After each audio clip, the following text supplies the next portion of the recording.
Pasukan terjun payung Rusia menduduki benteng pertahanan angkatan bersenjata Ukraina di jalur kontak. Rekamannya ramai beredar di media sosial Telegram pada Kamis 1 Juni 2023. Prajurit angkatan bersenjata Ukraina dihancurkan oleh artileri dan drone FPV yang dioperasikan militer Rusia. Tampak rentetan ledakan tiba pada posisi target. Dapat dilihat militan Ukraina kewalahan merespons serangan pasukan Putin.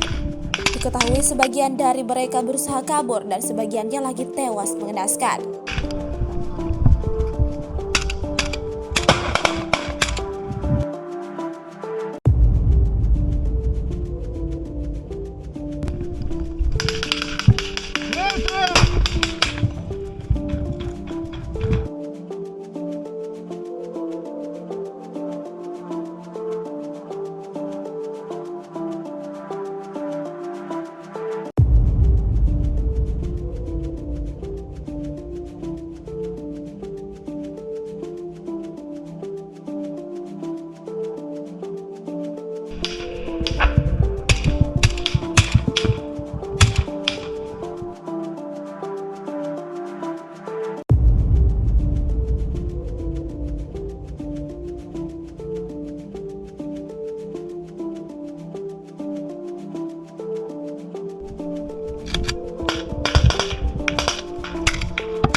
Rusia melaporkan secara total 429 pesawat Ukraina dan 235 helikopter, 4.390 kendaraan udara tak berawak, 424 sistem rudal anti pesawat dieliminir sejak awal operasi khusus. Sementara dari kubu Kiev, Kementerian Pertahanan Ukraina merilis 470 tentara Rusia dieliminir dalam sehari terakhir.